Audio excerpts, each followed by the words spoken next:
Hi there, I'm Josh Finn from J&H Aerospace, and today we are looking at the Good Boy.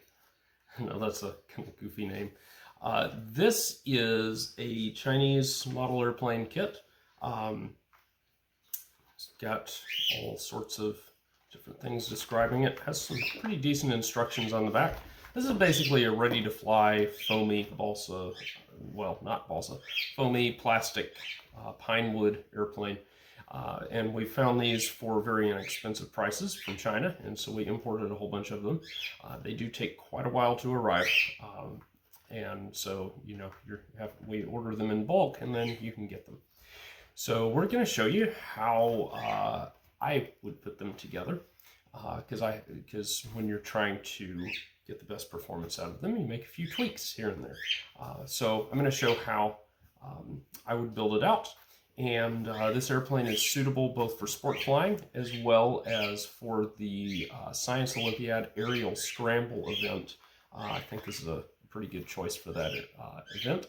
So we'll show you how it's put together and then do some flying of it.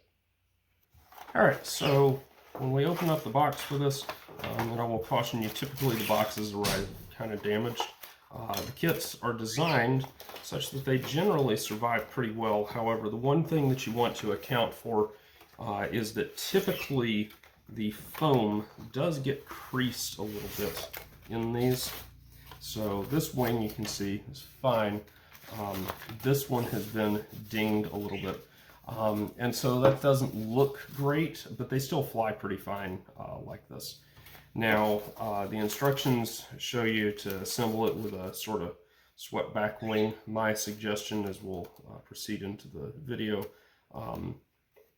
is that you might want to consider doing things the other way, but it'll probably fly just fine either way. Just for data, the wingspan, with me kind of holding this at the design dihedral angle, ends up at about 17.5 inches. So these are well under 450 centimeters, because 450 centimeters is about 17.75 inches. So they come in under that span limit. The airplane does not require glue to assemble it per the instructions. Rather, it requires the contained double-sided tape.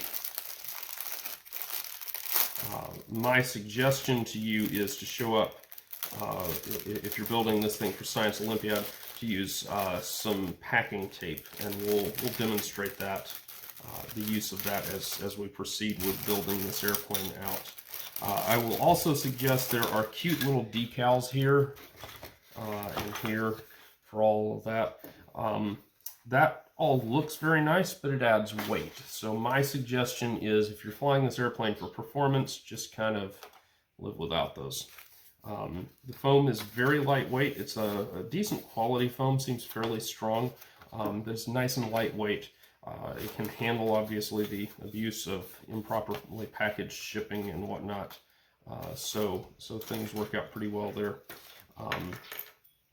The wing mounts and whatnot line up on the fuselage like so, and it is a kind of a tight fit on all of this stuff.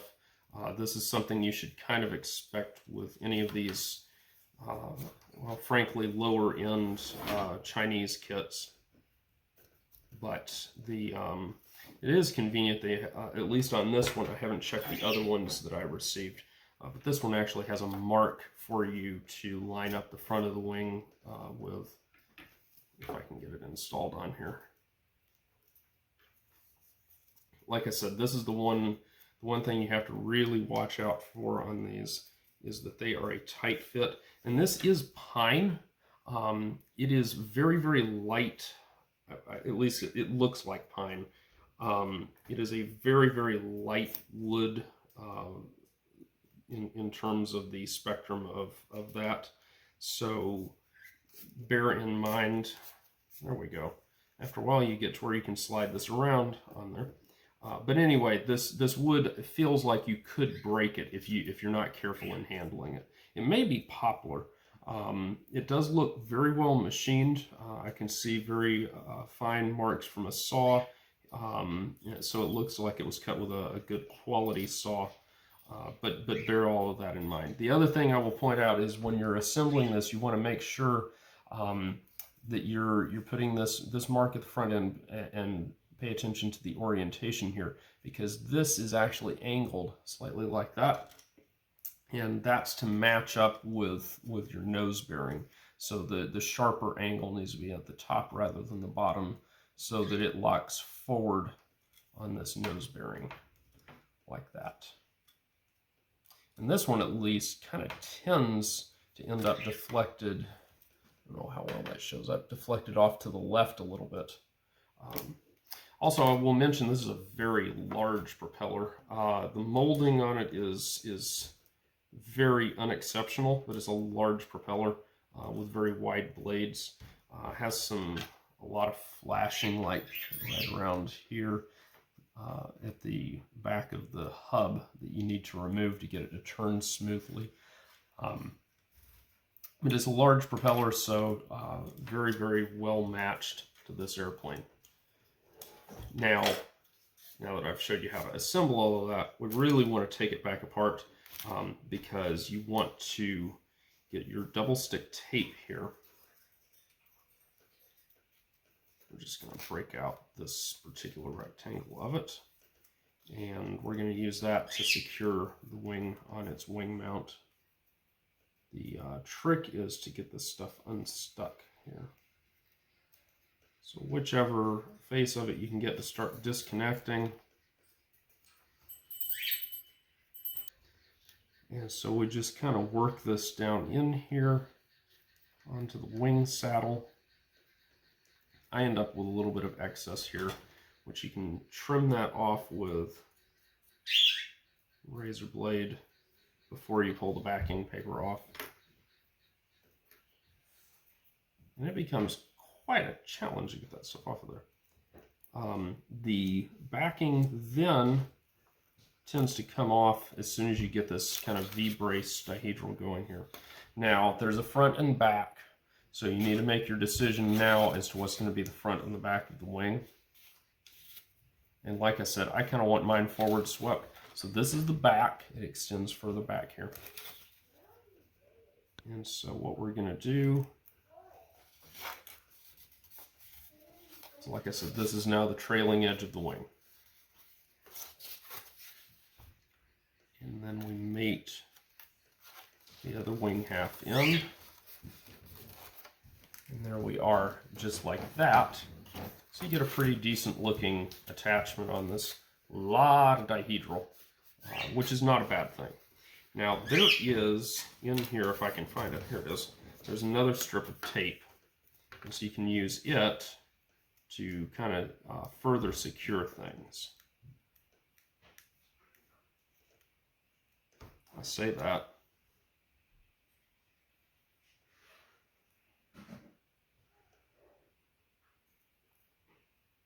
This is why you keep the packing tape handy, because sometimes this stuff really becomes a problem to separate it. Here we go. The trick is to do this without messing it up.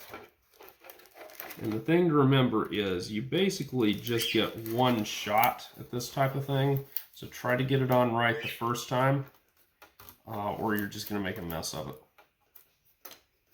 But there it is. For basic flying, that's not bad. That'll hold for a while.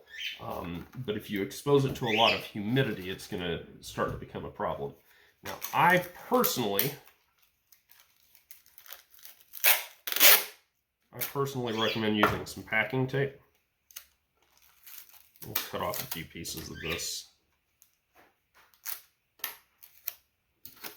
And we can use that to kind of secure things on the underside.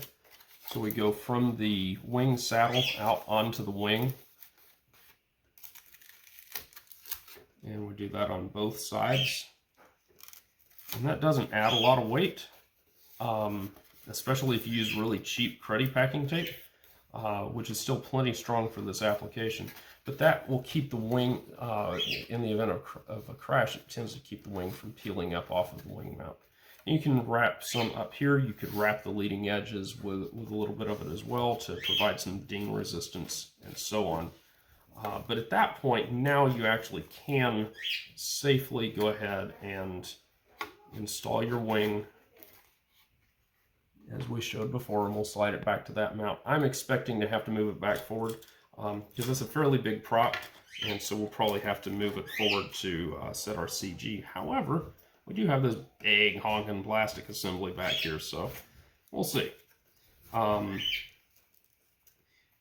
I have to check the instructions just to validate that part. Yeah, they don't really tell you a whole lot.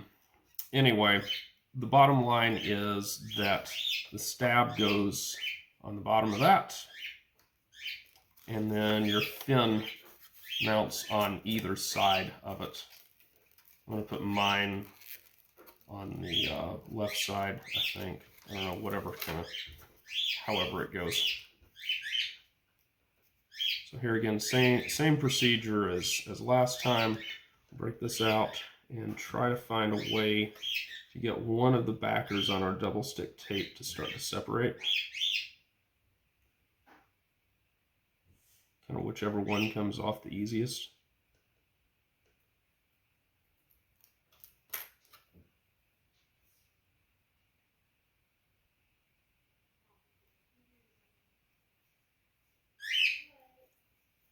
So we'll put that on that mounting area. And then dig away at the backing.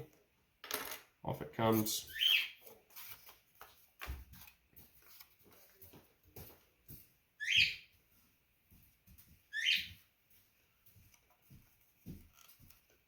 And there you go. Just like that. We'll do the same thing for the vertical tail.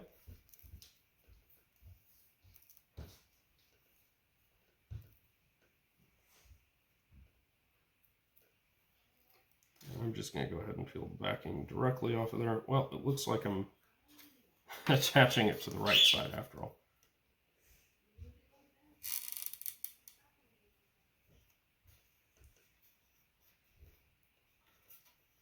And then, again,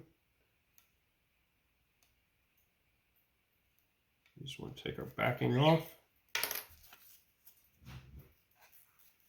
Fin goes in place, just like that. And then,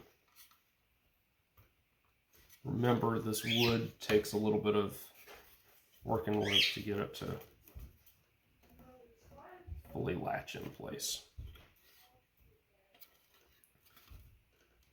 Just like so. And of course, this also forms your rear hook assembly, so be careful that you don't break that off. It behooves you to work with this a bit to be able to fit this all the way on, because if it doesn't, your tail can wiggle up and down like that, and then your incidence starts to shift a little. I'm actually going to kind of rub this on the edge of my table a little to try to kind of flatten it out.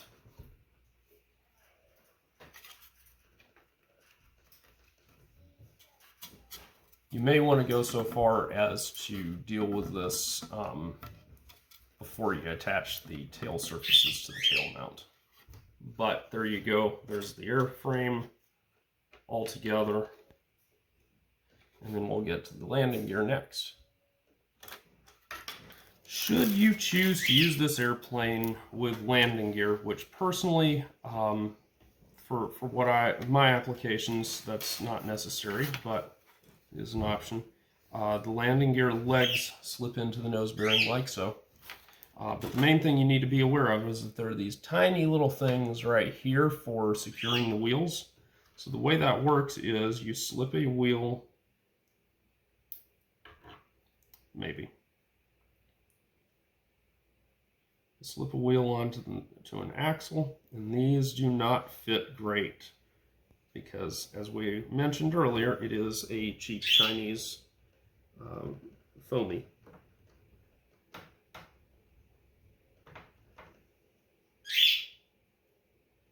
So there's a burr on the on this one. I'm going to have to actually go get sandpaper to deal with that. But one of the problems is that this means that the wheels don't really turn that well. They're kind of more for looks. But anyway, you can then pop one of these retainers off. And you can just slide it on the end of the axle there. And now the wheel is retained. Now, like I said, the other one has a burr on it, so take some sandpaper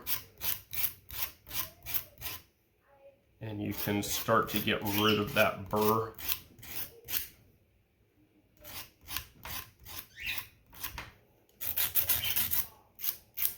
That does destroy your sandpaper, by the way. But now the wheel slips right on, and that one actually turns freely. So there you go. Now it's secured. I do recommend kind of bending the wheels out so you can get a little better, broader track on them, so the plane would take off a little easier. And then at that point, the whole thing slips together and works just like that. Now you'll notice there's not a whole lot of ground clearance, like there's none. So the best we can really do is kind of squeeze the wheels together like that, and it's still going to bump the ground a little bit. So, you know, like I said, the landing gear not really necessary. Contrary to what I thought, the CG ends up right about there. Now with a rubber motor, it's going to slide further aft, but if you look at the size of the horizontal tail relative to the wing and that amount of tail moment, you can support a fairly aft CG with this airplane. So despite it being a cheap kind of toy, the layout does permit pretty good performance. The included rubber for this airplane is not great, but it's also not unusable. And that's an important distinction. So you have enough rubber in this thing, in this kit, that you can make a decently long loop. And there are probably some instructions here dictating, well, no, not really. There aren't really instructions dictating the length of the loop. So my advice is to use all of it, especially since it's fairly tough rubber, so it's not great quality. It's not going to take a lot of turns, but like I said, it's good enough that you can get decent flights out of the airplane.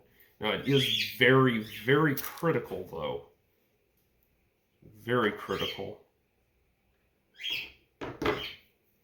that you lubricate it with a silicon-based oil. So this is Molykote 33, which is a very high-performance white lithium grease. There are other similar compounds. We sell a rubber lubricant that is specially formulated to our specifications for indoor model airplanes and free flight model airplanes in general. So that's a very affordable option. And so there are plenty of available options out there. Indoor Free Flight Society sells Indoor Free Flight Supply sells their own rubber lubricant. So lots of options there.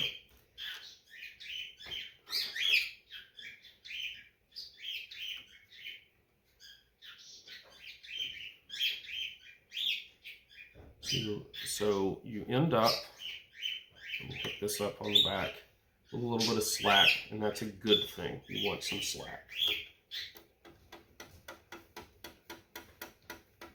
You can hear there's some noise in the propeller bearing. It's not great, but it will fly. And you can kind of clean up that attachment up there. There's enough propeller shaft. You could actually unbend the front of the propeller shaft, clean up that contact area, and then reinstall it and have a pretty good result.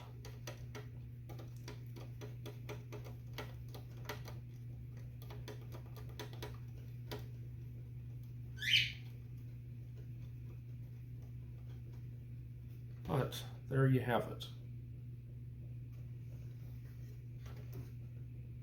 And just a first run. Cheap Chinese cruddy airplane flies right off the board. We live in an age of miracles.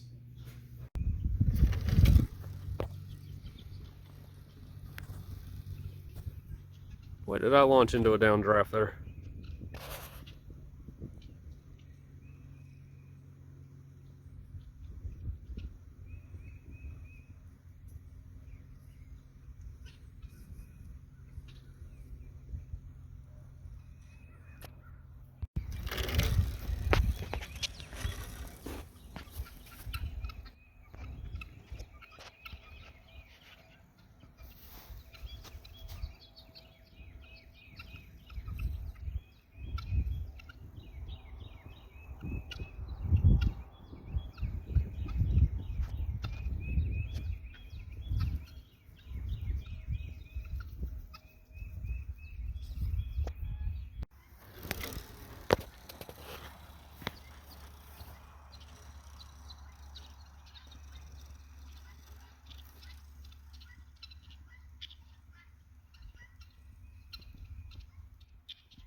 Well, there you have it. I hope you have enjoyed this build session for the, I guess aptly named Good Boy model airplane. And pretty amazing how literally took off a nice tidy right-hand circle right off the board. So check them out on our website. Again, please bear in mind the fit and finish is not great, but you get a usable airplane out of the back.